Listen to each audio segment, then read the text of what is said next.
UN accused of downplaying Hamas terrorist use of Gaza hospitals as new report ignores important details. If the world wants to believe Hamas, I think they have a problem with their values, Israeli official says.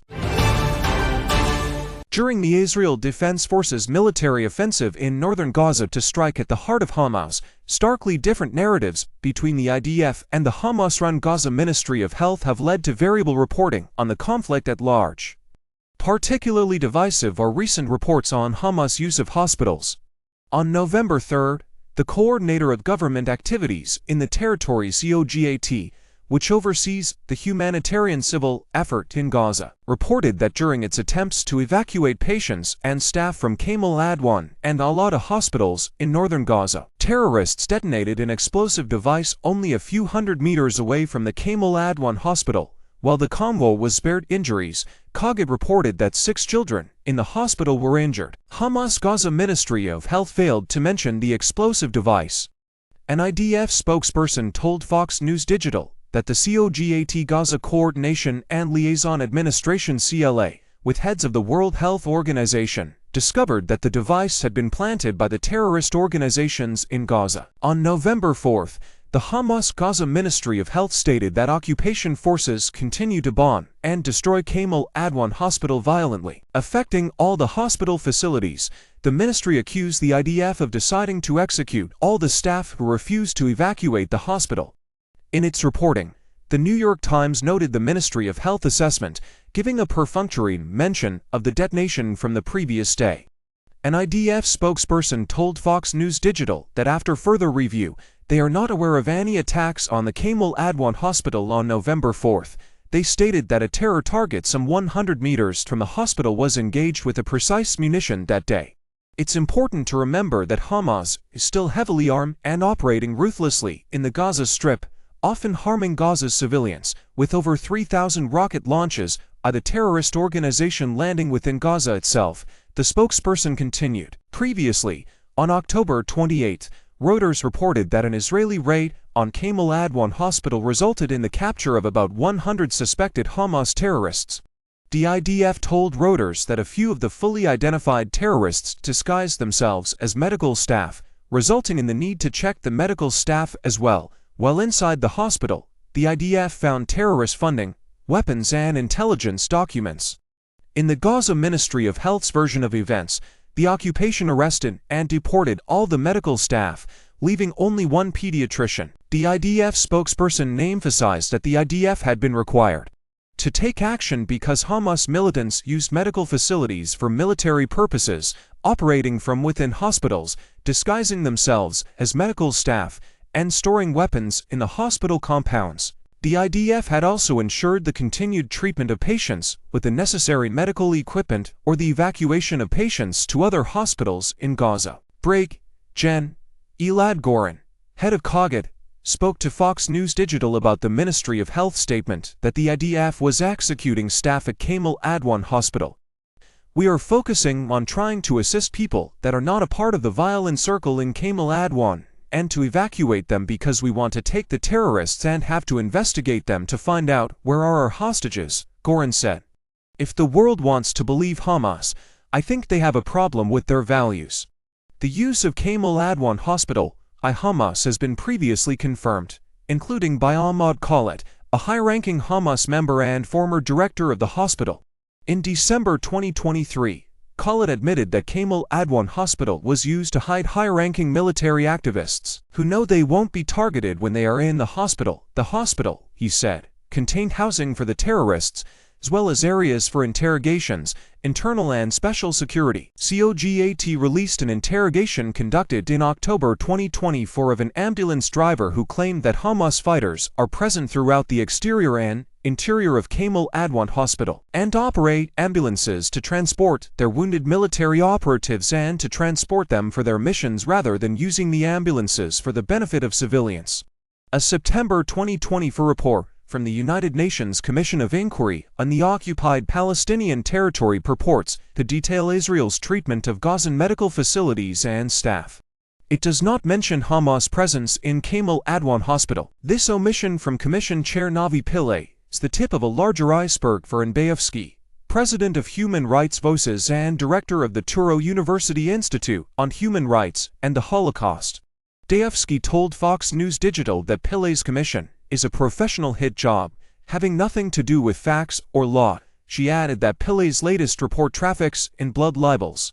The commission states that it interviewed senior medical personnel at hospitals and they denied that there was any military activity, emphasizing that the hospital's only role was to treat patients. In the instance of the tunnel and command center below Al-Shifa Hospital, the commission confirmed the presence of a tunnel and shaft but could not verify that they were used for military purposes. Dayevsky noted that Israel has publicly exposed, with photographic and video evidence, the use of hospitals by Hamas for military purposes, including underground tunnels that utilized the power sources and served as command centers and weapons depots. Weapons and equipment on hospital floors alongside patient wards, weapons hidden in incubators, and the use of hospitals as operational facilities to direct military activity. In its report, the commission also described how two Israeli hostages had been held in Gazan hospitals and received medical treatment for their wounds. What the commission failed to mention, according to Dayevsky, is that the hostages' treatment involved doctors pouring chlorine and vinegar onto hostage Maya Regev's dangling foot in order to cause pain, or cutting into her without pain relievers. They also failed to address how Gazan doctors pulled a bullet from hostage Itay Regev's leg without using anesthesia. All Hamas members spat on him, slapped him, and threatened to kill him if he screamed. Fox News Digital asked the Commission of Inquiry why it did not include information about the use of Kamal Adwan Hospital by Hamas, why it failed to recount the maltreatment Israeli hostages received, and whether it believed there could be a non-military purpose for the Hamas tunnels found below medical facilities. A spokesperson from the Commission told Fox News Digital that the report's findings were made in accordance with international standards and based on reasonable grounds to believe. The spokesperson explained the Commission used specific hospitals as emblematic cases, and lamented that the Commission has not been allowed into Gaza to conduct investigations on the ground or speak to victims and witnesses. Dr. Tal Mimran of the Cybersecurity Research Center at Hebrew University's Faculty of Law talked with Fox News Digital about whether Hamas tunnels are used for other than military activities. Mimran said the existence of a tunnel is the best justification to enter a hospital, because it is not something that you can deal with without entering the hospital. He added that it would be very hard to claim that the tunnels inside Gaza are not controlled and operated by Hamas, and as such, even if they are used for non-military means. Even if it only allows for a place to stay, if it only allows for a place to recuperate, even if it only allows for a place to gather and prepare, it's more than enough to allow the IDF to operate within it. Mimran also added that the provision of international law that protects against entry into a hospital can be eroded if the hospital is being misused in order to bring about a military advantage to Hamas, whether it is being used to store weapons, act as a headquarters, or holds hostages. In those cases, Israel has a right to enter the hospital, to operate from within the hospital, but must minimize any harm to the functionality of the hospital. If a hospital is being used as a permanent structure to promote attacks against an army, Israel could treat the hospital as a military object. Other elements of disinformation and anti-Semitism have been witnessed in conflict coverage. The Hamas-run Gaza Ministry of Health data on casualties elicits serious misgivings from researchers. As author Salo Eisenberg told Fox News Digital, it's obvious that Hamas has been falsifying casualty figures in Gaza since the start of the war. Eisenberg noted that during Operation Cast Lead in 2009, Hamas underestimated how many fighters it lost, only to later admit to numbers of losses that matched Israeli figures.